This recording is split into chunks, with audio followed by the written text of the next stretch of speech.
उत्तर प्रदेश विधानसभा चुनाव 2022 होने को हैं और मैंने ईवीएम को किस तरह से कनेक्ट किया जाए और मॉक पोल कैसे किया जाए इस पर एक वीडियो डाल दी है। कई लोगों का उस पर कमेंट है कि 17C मतपत्र लेखा कैसे भरा जाए, इसको भी आप एक बार बताइए। तो मैंने यहाँ पर एक 17C प्रारूप बना करके तैयार किया हुआ है। एक बार इसको भरना सीख लीजिए। सबसे पहले जिस विधानसभा क्षेत्र का चुनाव है उस विधानसभा क्षेत्र की संख्या और उसका नाम लिख देना है। फिर उत्तर प्रदेश राज्य की विधानसभा क्षेत्र के लिए निर्वाचन। फिर नीचे लिखा हुआ है निर्वाचन क्षेत्र, तो आप उस विधानसभा क्षेत्र की संख्या और नाम लिख देंगे, जैसे मैंने लिख दिया है यहाँ पर 126 आंवला। फिर नीचे है मतदान केंद्र की संख्या और नाम। जो भी मतदान केंद्र की संख्या हो वो संख्या लिख दीजिए, और जो भी मतदान केंद्र का नाम हो, जैसे प्राथमिक विद्यालय हो सकता है तो प्राथमिक विद्यालय जो भी नाम है और कौन सी कक्ष संख्या है वो आप यहाँ पर लिख देंगे। इसके बाद मतदान केंद्र पर प्रयुक्त मतदान मशीन, इसके सीरियल नंबर लिखने होते हैं, जैसे सीयू का नंबर क्या है और बीयू का नंबर क्या है और वीवीपैट का सीरियल नंबर क्या है। ये मैंने एक आपको बतौर एग्जाम्पल लिख दिया है, जैसे सीयू का नंबर, बीयू का नंबर और वीवीपैट का नंबर। इसके बाद पहले नंबर पे आता है मतदान केंद्र को नियत निर्वाचकों की कुल संख्या। मान लीजिए 1268 टोटल वोटर्स की संख्या है।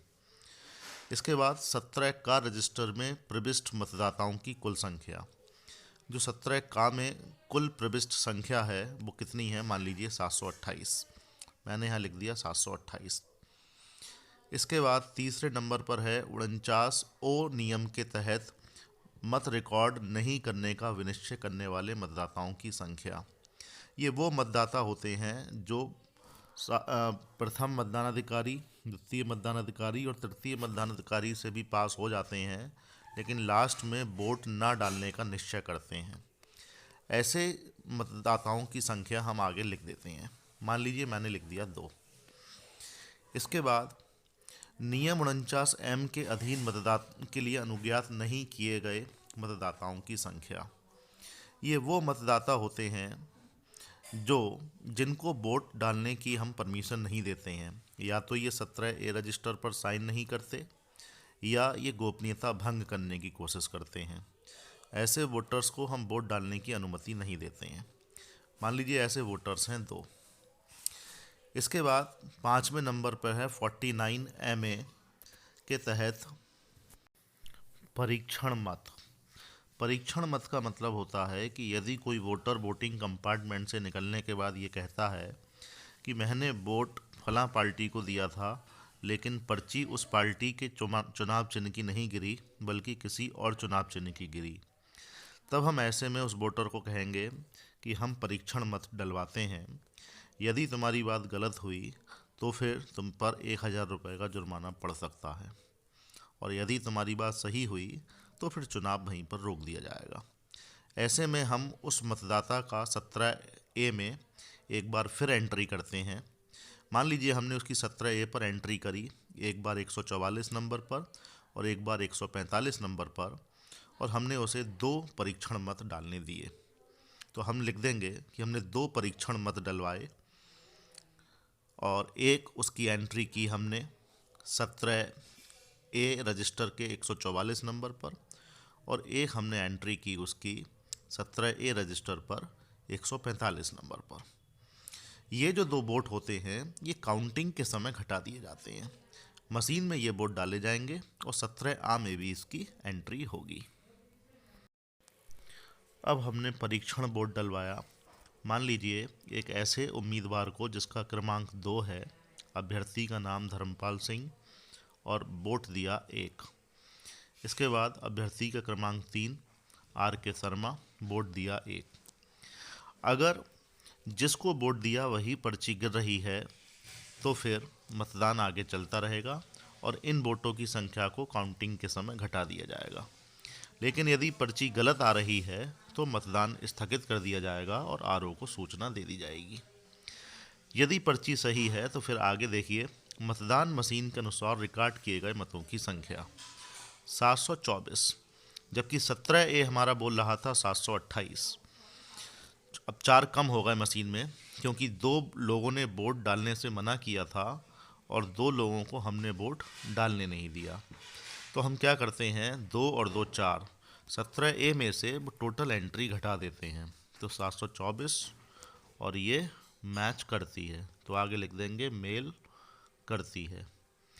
इसके बाद उन मतदाताओं की संख्या जिन्हें निविदित मतपत्र जारी किए गए, जनरली निल, टेंडर वोट का है निल। फिर आपको कितने बैलेट पेपर्स मिले, उनकी क्रम संख्या कहाँ से कहाँ तक, टोटल 20। कितने निर्वाचकों को जारी किए, निल। और अप्रयुक्त और वापस किए गए, जितने अप्रयुक्त हैं और वापस कर दिए गए 20। इसके बाद पेपर सीलों का लेखाक्रम संख्या, प्रदाय की गई पेपर सील की कुल संख्या, जो भी आपको ग्रीन पेपर सील मिली है, मान लीजिए 3, उसकी क्रम संख्या हमने लिख दी 213 434 से 213 436 तक। इसके बाद कौन सी कितनी प्रयुक्त की, एक प्रयुक्त की, 213 434 की हमने एक प्रयुक्त कर ली। और उसके बाद जो अप्रयुक्त पेपर सील हैं, 3 मिली, एक प्रयोग कर ली, तो 2 वापस हो जाएंगी।